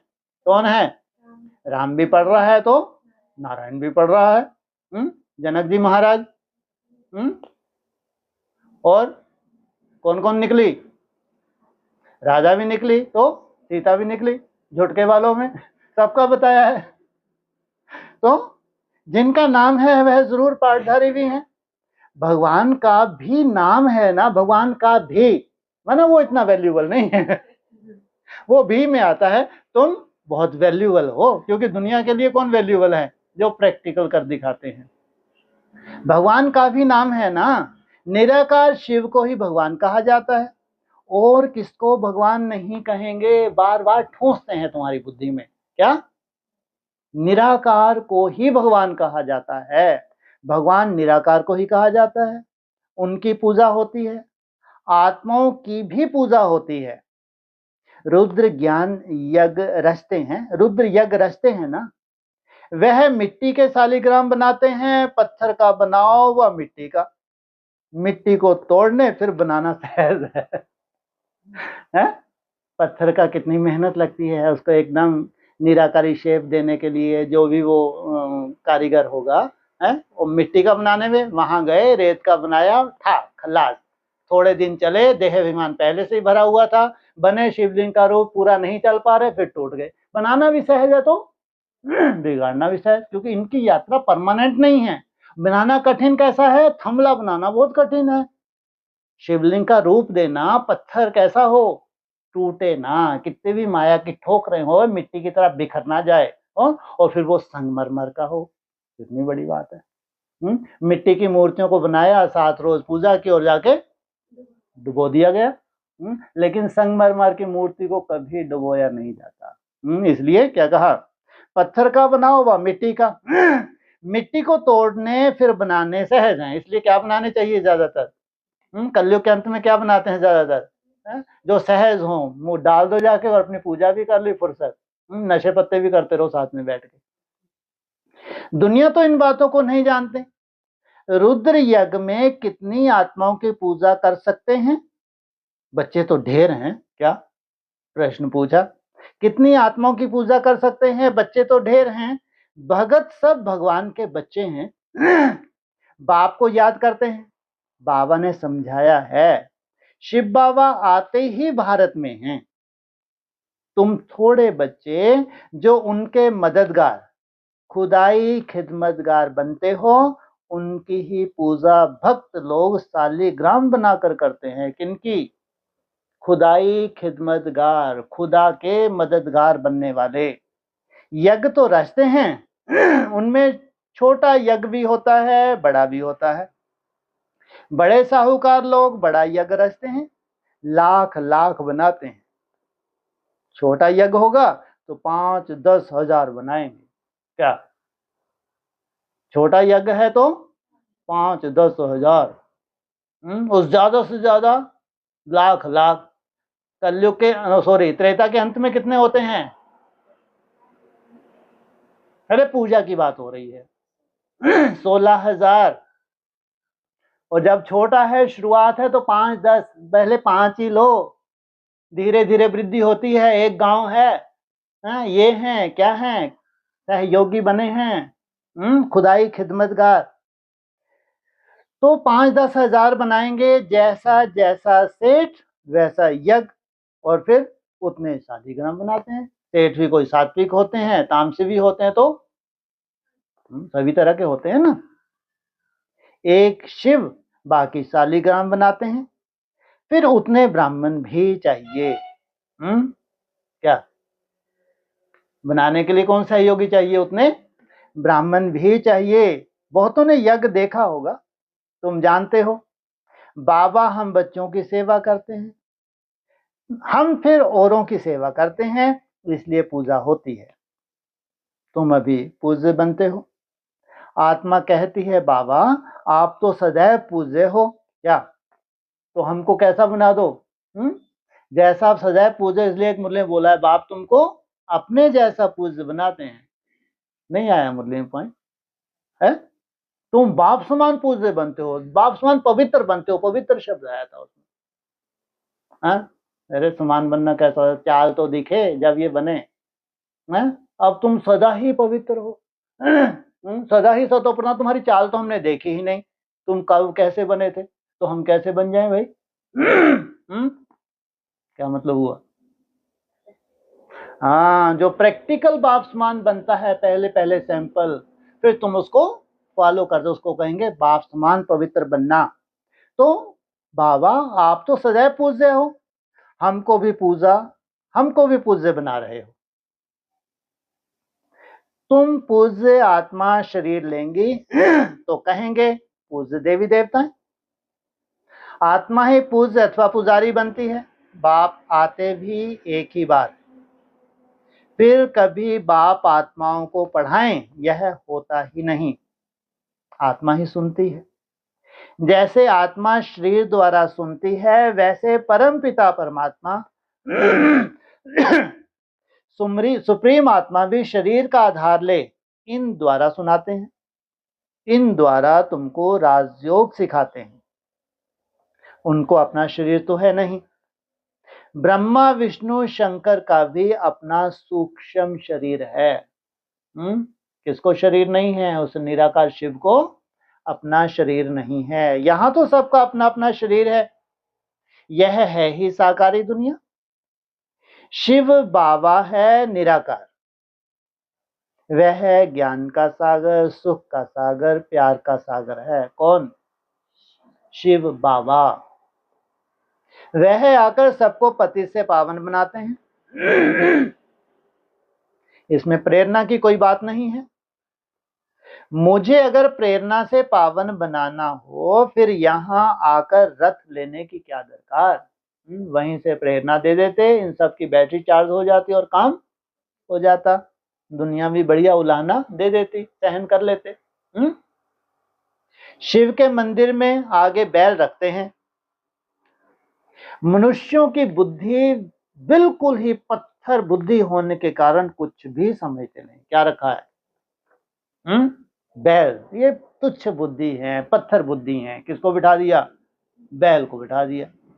पहला वो तीर्थंकर कौन सा है? ऋषभ ने देव। क्या दिखाया है? सोचो आप, कैसी बुद्धि है।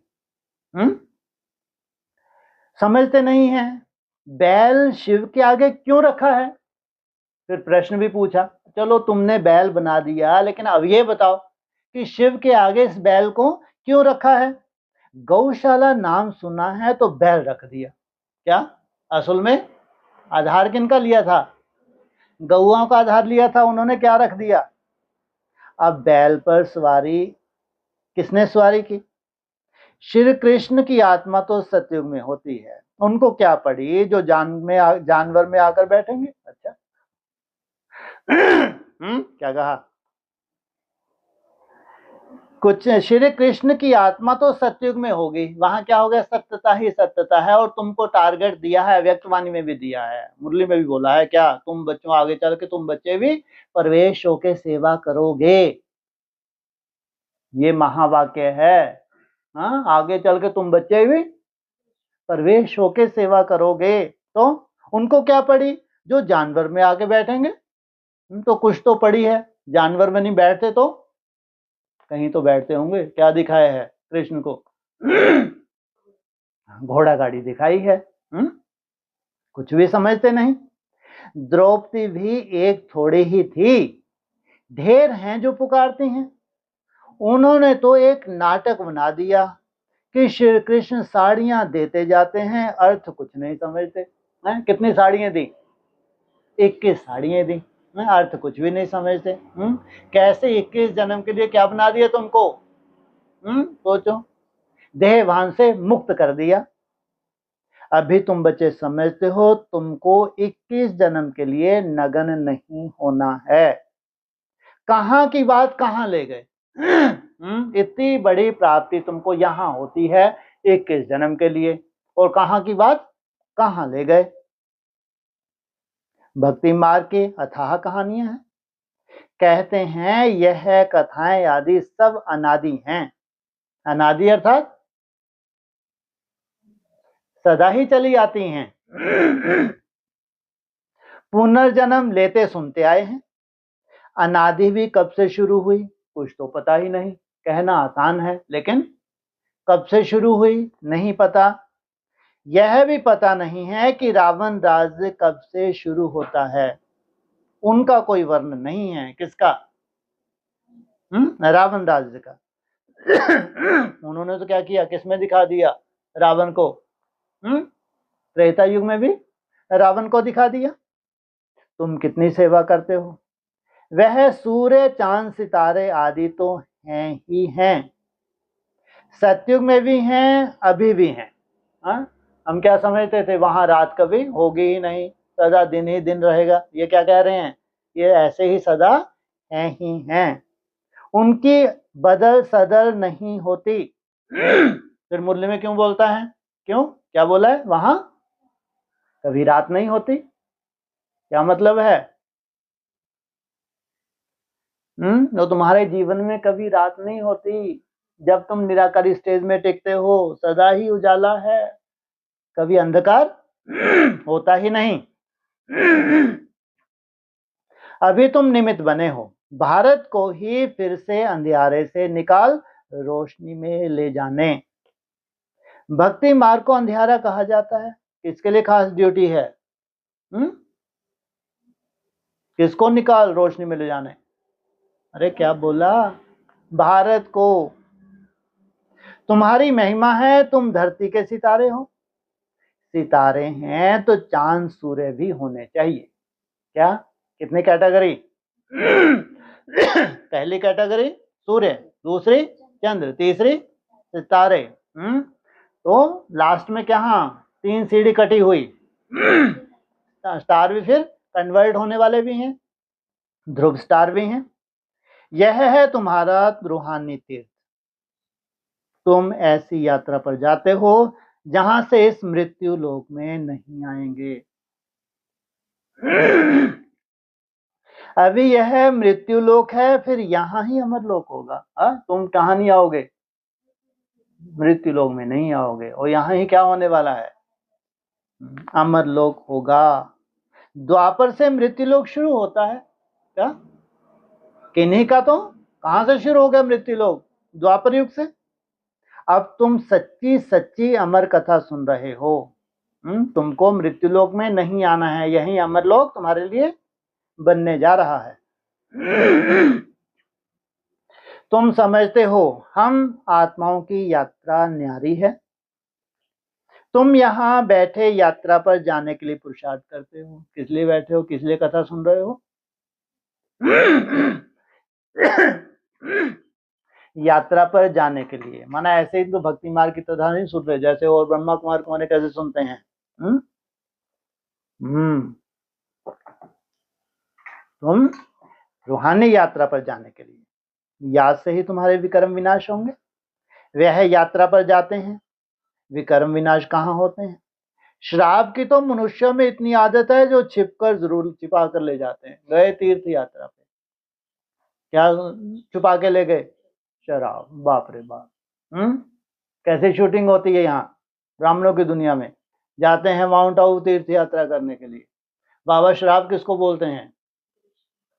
सोचो कैसी तामसी दृष्टि होती है, कैसे झूमते हैं, कैसी और तामसी दृष्टि किनके ऊपर डालते हैं। सोचो कहाँ छुपा के ले जाते हैं, किनके ऊपर बोझ चढ़ता है? ले जाने वालों के ऊपर भी बोझ चढ़ता है। आजकल तो बहुत गंदे होते हैं यात्रा में। क्या? क्योंकि तामसी दुनिया है, एकदम लास्ट का समय है तो सब पतित ना। जैसे ब्राह्मण पतित वैसे यात्री भी पतित। बस भीड़ ले जाओ। अव्यक्तवाद नहीं चल रहा, कैसे भी करके माउंट आबू ले जाओ। कौन कौन पतित? ब्राह्मण भी पतित तो यात्री भी। पंडे लोग यात्रा कराते हैं, पावन थोड़े ही हैं, तुम भी पवित्र रहते हो। सच्चे ब्राह्मण तुम हो, तुम्हारी आत्मा पवित्र रहती है। याद की यात्रा से ही तुम पवित्र बनते हो। तुम्हारे और उनके पवित्र रहने में बहुत अंतर है। क्या अंतर है? तुम्हारी याद की यात्रा से जो तुम पवित्र बनते हो उसकी तो वो कल्पना नहीं कर सकते। सतो प्रधान बनना है। बाबा बार बार लिखते हैं मीठे बच्चों।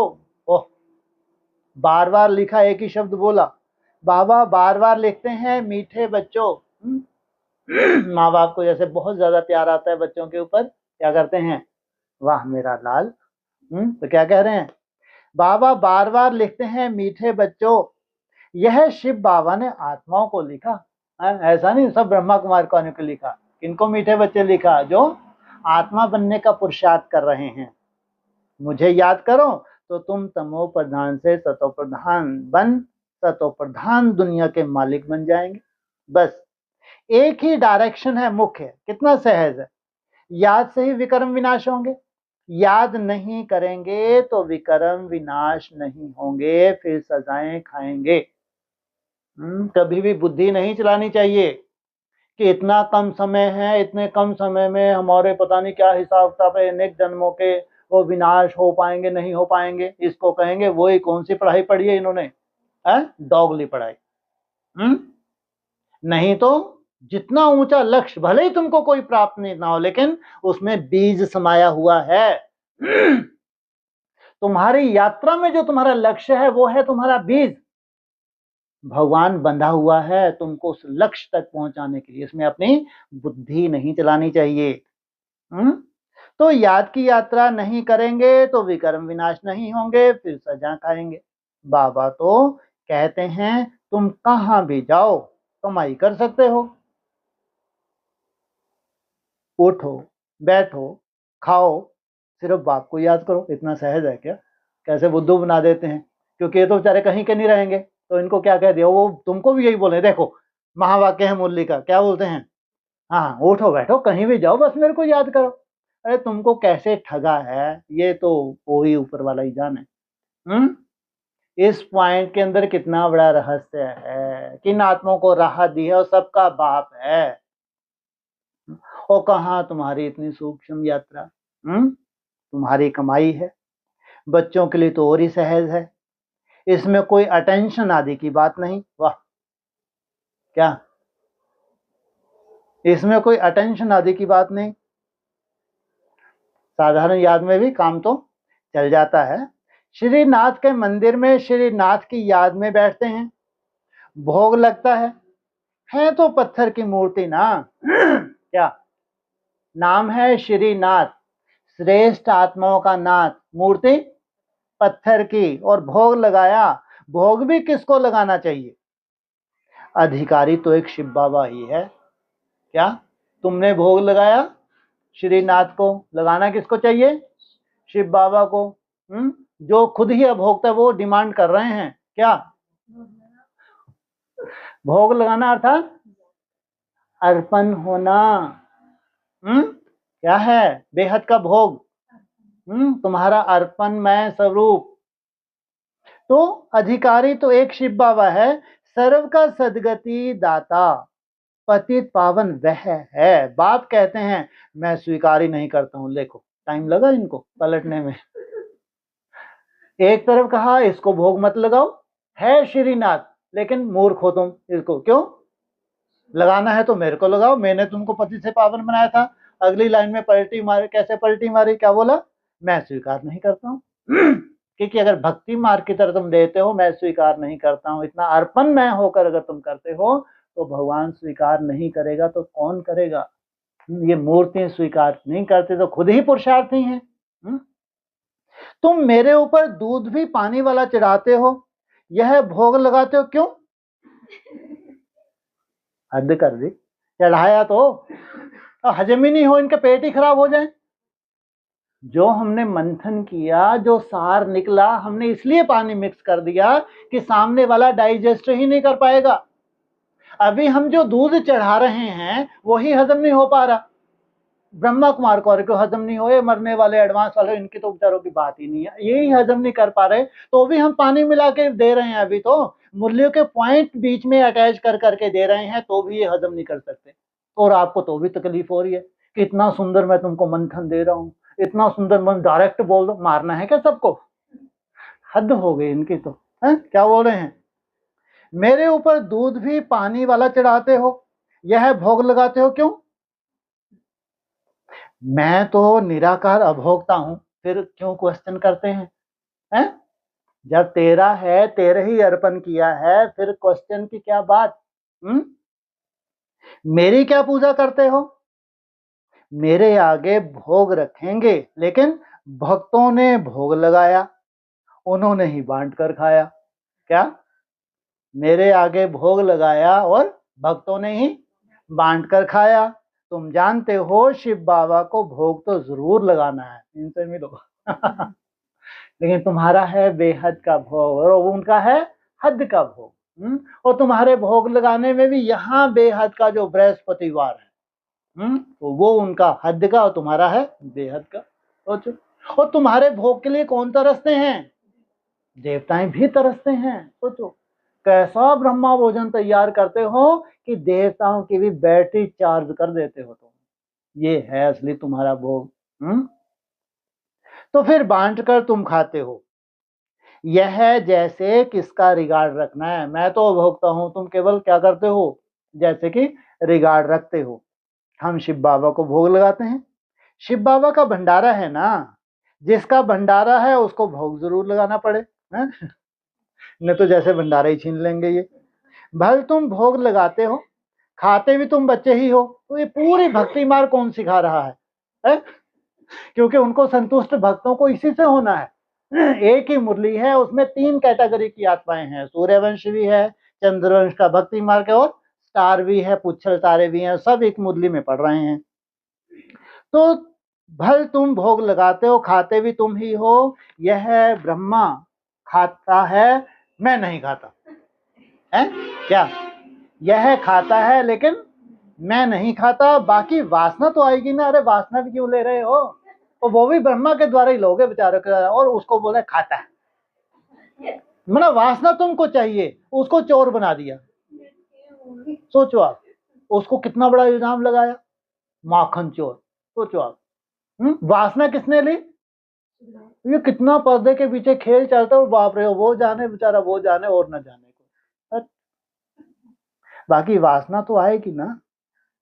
बहुत अच्छा भोग बनाया है, कहने के लिए ऑर्गन्स तो है ना, है? कहने के लिए है या वासना लेने के लिए भी है? यह ब्रह्मा खा सकते हैं, इनका कोई पेट खराब थोड़ी है। जितनी फास्टिंग करेंगे उतना ही क्या होगा, डाइजेशन अच्छा हो जाएगा ना, है ना? ये जब खाता है तो आपको अच्छा लगता होगा ना, कि ऐसा नहीं कि सूख के हम टनाटन ऐसे हो जाए, बस मृत्यु हो गई, चलो भावना को फल तो मिल गया है। जीवन अच्छा दिखता है फास्टिंग के बाद, या नुचड़ा हुआ दिखता है? तो ये देखो कैसे मस्त चेहरा हो रहा है, लिक्विड डाइट है। तो मन बुद्धि में कितनी सुंदर जो छप रहा है ना, ये परमानेंट है, ध्यान रखना, ये डाउनफॉल नहीं हो सकता। जो मन बुद्धि में छाप पड़ रही है ना तुम्हारी, उससे डाउनफॉल नहीं होगा, वहां से तुमको राइज ही करना है। तो यह ब्रह्मा खा सकते हैं, यह शरीर तो इनका है ना, मैं सिर्फ इनमें आकर प्रवेश करता हूं, मुख ही काम में लेता हूं। तुम बच्चों को पति से पावन बनाने, मुख काम से लिया, इसने गाली खाई है, और तुमको वो क्या बोलते हैं, वो क्या क्या बोल रहा है मुरली में, कितना खतरनाक बोला है, सन्यासियों की मृत्यु कैसी बताई है। बाप रे बाप, बोलने में भी कैसा लगता है। मेहतर इनसे बेहतर, मतलब कैसे कैसे पॉइंट है। तो दुनिया वाले क्या देते हैं, गाली देते हैं। तो ब्रह्मा बोलता है या कौन बोलता है? सोचो ना, ये तो, या तो ब्रह्मा को ऐसी कला सीखनी चाहिए कि ऐसे ऐसे डंडे मारेंगे तभी मजा आएगा। है तो गाली करे कोई, खरे खाए कोई। तो गौ मुख भी कहते हैं ना, बराबर गौ भी है, तुम जानते हो, इनसे ही तुम बच्चों को एडॉप्ट करते हैं। यह माता पिता दोनों हैं, परंतु माताओं को संभाले कौन? इसलिए सरस्वती को निमित्त रखा ड्रामा प्लान अनुसार। माता गुरु की महिमा भी चाहिए ना। गुरु तो पहले नंबर पे मशहूर यह है, ये मशहूर है, लेकिन बाबा ने किसको निमित्त बनाया? माता गुरु। उसमें भी खास किसका नाम लिया? सरस्वती। कितनी बड़ी उंगली है? छोटी उंगली है। कितने को सेफ्टी दी? 16,000 को सुरक्षा दी। तो माता गुरु की महिमा भी चाहिए ना। गुरु तो पहले नंबर में मशहूर यह है, गुरु ब्रह्मा, ठीक है, जैसे बाप वैसे बच्चे। तुम बच्चे भी सच्चे गुरु बनते हो जब सदगति के निमित्त बनते हो, जब रूहानी यात्रा सिखलाते हो, तब सबको सच्चा रास्ता बताते हो स्वर्ग का। स्वर्ग अर्थात स्वराज्य का, स्व स्थिति में जाने का। आत्मा ही मुख से रास्ता बताती है कि मन मनाभव मध्य जिय भव। मन मनाभव ऊपर क्या बोला? सहज है, बहुत अटेंशन की जरूरत नहीं है। मध्य जिय भव, इसमें बहुत अटेंशन की जरूरत है, इसमें अक्सर फेल हो जाते हैं। बाप माँ बच्चे सब वही रास्ता बताते हैं। यहां तुम सन्मुख बैठे हो, याद रहती है, फिर घर जाते हो तो बहुत बच्चे भूल जाते हैं। यह यहाँ आनंद आता है। बाबा पास आए हैं, बाबा कहते हैं स्वदर्शन चक्रधारी बन, यह युक्ति बताओ कि मुक्ति धाम बाप को और वर्षे को याद करो। क्या?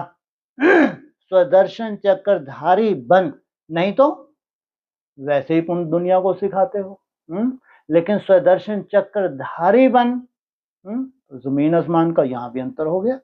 अच्छा, मीठे मीठे सकीले दे बच्चों प्रति माता पिता बाप दादा का याद प्यार। Good morning. रूहानी बाप के रूहानी बच्चों को नमस्ते, रूहानी बच्चों की रूहानी बाप दादा को नमस्ते। ओम शांति। ठीक है, ऑनलाइन सबको ओम शांति। ठीक है, चलो।